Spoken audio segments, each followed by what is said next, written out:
Muy bien, antes de entrar en los versículos 1 y 2, en donde veremos a Dios animando a Josué, me gustaría exponer una de las cosas que nos enseña el capítulo 8 en comparación con el anterior, con el capítulo 7. En este capítulo 8 hemos leído cómo el Señor, después de haber estado enojado con su pueblo, lo perdona y está deseando darle lo que le había prometido. Y esto lo que nos enseña es que Dios está anhelando levantarnos cuando nos ve en el suelo.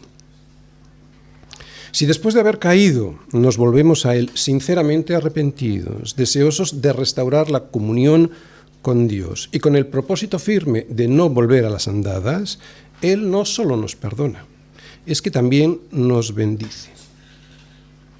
Sé que puede parecer hipócrita por nuestra parte pensar así, pero no podemos dudar jamás de la misericordia, de la gracia y del perdón de Dios.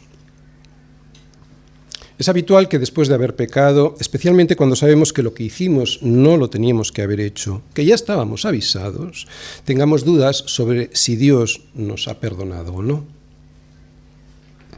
Esta incertidumbre de no estar seguros del perdón de Dios aparece en creyentes sinceros que piensan que el Señor ya nunca más les va a amar como antes. ¿Cómo me va a perdonar si yo sabía que no tenía que haber hecho eso que hice? Si yo ya sabía que no tenía que haber estado allí donde estuve. Es imposible que Dios lo pueda hacer. Pero Dios no es como nosotros, tampoco a la hora de perdonar. Si te has caído y te has arrepentido, confía en la promesa del perdón que Él te regala. Lo sabemos, lo vemos, lo leemos, lo dice en su palabra. Él es fiel. ¿Tú sabes lo lejos que está el oriente del occidente? Pues cuanto está lejos el oriente del occidente, hizo alejar de nosotros nuestras rebeliones. Y como el Padre se compadece de sus hijos, se compadece el Señor de los que le temen. ¿Por qué? Porque Él conoce nuestra condición. Él se acuerda de que somos polvo. Es asombroso que Dios use esta imagen, ¿verdad? En el Salmo 103, esta imagen del oriente y del occidente, porque mientras alguien va caminando hacia el oriente, jamás llega al occidente. Cuando tú vas caminando hacia el oriente, llegas a lo que te crees que es el oriente y resulta que sigue habiendo oriente, ¿no? Esto en el globo terráqueo. Y sin embargo, si hubiera dicho norte y sur, cuando tú vas caminando hacia el norte, resulta que llega un momento en que ya no hay más norte. Si sigues caminando, te vas para el sur, ¿no? Es interesante esta imagen del oriente y del occidente. Así que cuanto está lejos el oriente del occidente, hizo alejar nuestras rebeliones. Una vez que Dios te ha perdonado un pecado, tienes que saber que eres libre de la culpa de ese pecado. Es su promesa. Así que no te vuelvas a manchar con ese pecado, pero tampoco te tortures con la culpa. ¿Por qué? Porque si confesamos nuestros pecados, Él es fiel y justo para perdonar nuestros pecados y limpiarnos de toda maldad. Sabemos, y lo hemos visto en el relato de Acán, que Dios no nos quita las consecuencias que produce nuestro pecado. Pero si nos arrepentimos sinceramente y le confesamos nuestra maldad, sí que nos libera de la culpa. Sí que nos libera de la culpa. Y esto es una gran bendición. ¿Por qué? Porque la culpa nos genera un gran dolor y sufrimiento añadido ya a las consecuencias de nuestro pecado, ¿no?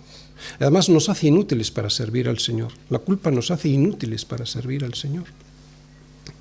Así que lo primero que nos quiere enseñar el Señor antes de entrar en el capítulo 8 es que Él puede perdonarte si has puesto su confianza, toda tu confianza en el sacrificio de su Hijo Jesucristo. No te dejes arrastrar por la culpa. Cristo ya te libró de ella. Yo sé que te puede avergonzar tu pecado, pero lo maravilloso de la cruz del Calvario es que Cristo, además de pagar con su vida todas las ofensas que le has hecho a Dios, también ha cancelado la vergüenza de eso que has hecho, sufriéndola por ti en la cruz. Porque hay que recordar que la cruz no solo era un sistema de muerte, también implicaba una enorme vergüenza. La cruz tiene poder y el poder de la cruz de Cristo significa, primero, que fuimos salvados de la culpa del pecado en el momento en el que creímos en el Señor Jesucristo. Segundo, que también estamos siendo salvados del poder del pecado, ¿no? Mientras vamos peleando las batallas en esta vida, como la de Jericó o la de Ai, ganándolas gracias a la presencia de Dios en medio nuestro con nosotros. Y terminaremos siendo finalmente perfectamente salvados de la presencia del pecado en nuestros cuerpos resucitados cuando estemos allí con Él en su presencia.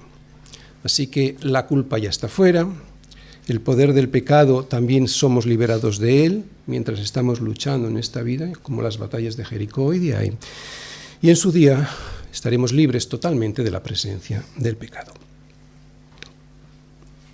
Después del desastre ocurrido en Ai, seguramente que Josué y el resto del pueblo estarían pensando que Dios ya no les perdonaría jamás, ¿no? ¿Cómo les iba a perdonar si desde que habían salido de Egipto no habían parado de meter la pata?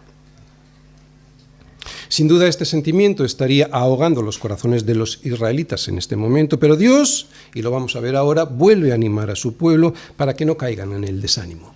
Versículos 1 y 2. Dios anima a su pueblo. Yahvé dijo a Josué: no temas ni desmayes, toma contigo toda la gente de guerra y levántate y sube a Ai. Mira, yo te he entregado en tu mano al rey de Ai y a su pueblo, a su ciudad y a su tierra. Y harás a Ai y a su rey como hiciste a Jericó y a su rey. Solo que sus despojos y sus bestias tomaréis para vosotros. Pondrás, pues, emboscadas a la ciudad detrás de ella. Bien. Varias cosas podemos ver en estos versículos. Primero, vemos a Dios animando a Josué para que continúe peleando la batalla, pero ahora según la estrategia de Dios y no según su propia opinión y la de sus consejeros. Dios ha perdonado a su pueblo, así que ahora, a partir de ahora, le va a dar lo que les había prometido. Pero ahora, de una manera diferente, de la forma en que Él quería dárselo. En el anterior capítulo vimos que fueron derrotados por causa del pecado oculto y no tratado de Acán. ¿Recordáis? Se había quedado con parte del tesoro que le pertenecía a Dios. Pero ahora Dios le dice a Josué que no tema, porque ya han sido perdonados, por eso Él estará con ellos. También vemos que Dios le dice a Josué que no debía subestimar al enemigo que tenía en la ciudad de Ai. Esto es otra cosa de las que aprendemos en estos versículos. Fíjate lo que dice. Dios le dice: toma contigo toda la gente de guerra. O sea, no hagas como antes, que fuiste a por ellos con unos pocos. Josué se había dejado influir por su propia opinión y la de sus consejeros, que le dijeron: no suba todo el pueblo, sino suban como 2.000 o 3.000 hombres y tomarán a Ai. No fatigues a todo el pueblo yendo allí, porque son pocos. ¿No? Así que lo primero que nos enseña este versículo, o estos dos versículos, es que no hay enemigo pequeño.